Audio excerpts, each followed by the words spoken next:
What if I told you Easter isn't in the Bible, and the one time it appears it's a mistranslation? Let me show you. They told you it was sacred. They told you Easter was holy, that it marked the greatest moment in human history. But what if the version of Easter you were given is a cover story, an intentional rewrite of something far more powerful, far more cosmic, and far more liberating? Let's start with the obvious. Easter is not in the Bible. In the King James Version, you'll find the word Easter once, Acts 12:4. But here's the truth. That verse was altered. The original Greek word is Pascha, which has always meant Passover, not Easter. Virtually all modern translations have corrected this. Acts 12:4. And when he had apprehended him, he put him in prison, intending after Easter to bring him forth to the people. Acts 12:4 in the Greek, meta to Pascha, after the Passover. This wasn't a translation mistake. It was a strategic alteration, part of a long campaign to replace the Jewish Passover with a Romanized hybrid of fertility myths, solar worship, and imperial control. Let's talk about why that happened. The replacement of Passover. Ezekiel 12:14.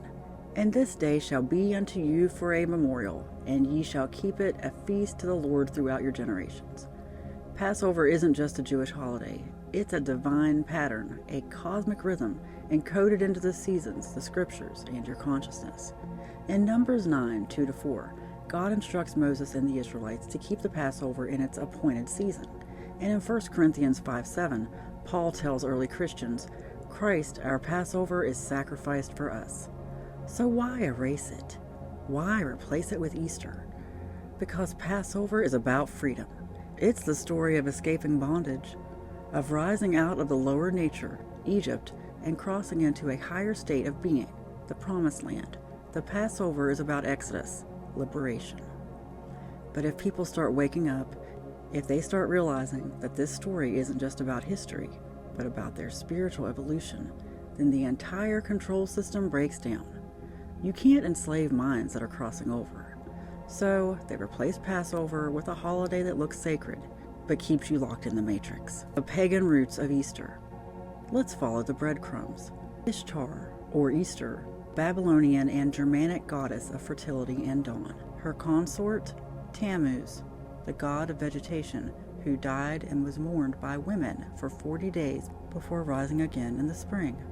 This story of death, mourning, and resurrection long predates Christianity.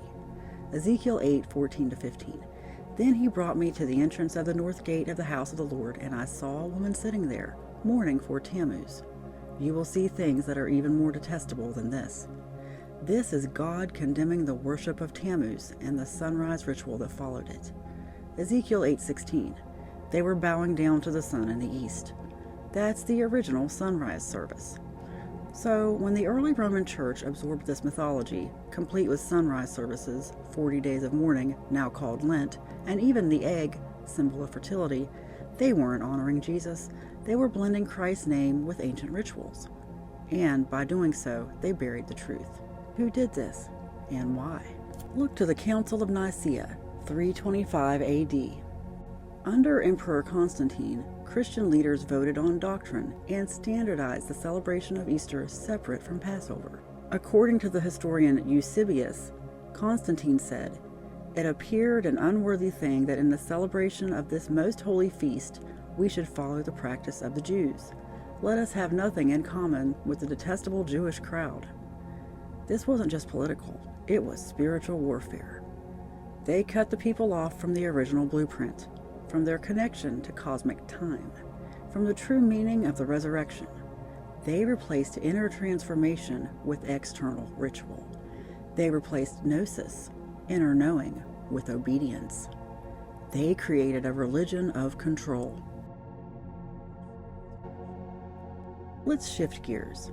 In Luke 22:10, Jesus tells his disciples to look for a man bearing a pitcher of water. This isn't random. It's a zodiacal reference to Aquarius, the age that follows Pisces. Jesus, the teacher of the Piscean age, was pointing to this transition. The resurrection isn't just about one man 2,000 years ago. It's about the sun, the seasons, and your soul. Every year on December 21st, the sun enters the Southern Cross constellation, Crux. For 3 days, it appears to stand still, the winter solstice. On December 25th, it begins its ascent northward. It is crucified, buried, and resurrected. In Revelation 5:6, we see the Lamb who was slain standing. In Genesis 32:30, Jacob sees God face to face and names the place Peniel, the pineal gland. This is not just metaphor, this is a map. Your body is the temple, your spine is the staff. The energy rises like Moses' serpent in the wilderness, and when it strikes the pineal gland, the right hemisphere opens, the promised land of higher mind. This is the real resurrection, not of the flesh, but of consciousness. The Gospel of Thomas. In one of the lost Gospels, rejected by the church, we find Thomas saying 3.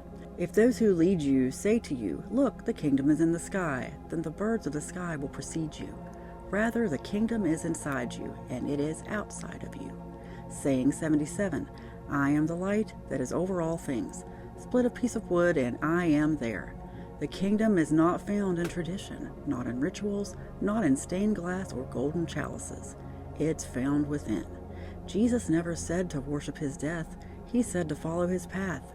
John 14:12, the works that I do shall you do also, and greater works than these shall you do.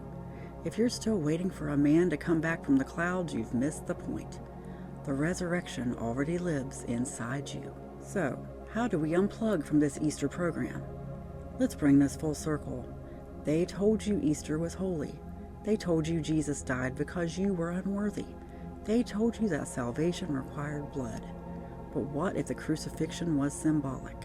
What if Jesus, like the sun, entered the darkness so that light could be reborn inside you? Romans 8:11. If the spirit of him who raised Jesus from the dead is living in you, he will also give life to your mortal bodies because of his spirit who lives in you. Not someday, not after death, now. This is the mystery hidden for ages now revealed, not by religion, but by awakening. And if you're ready, you don't need a bunny or a blood ritual. You need only to remember who you are.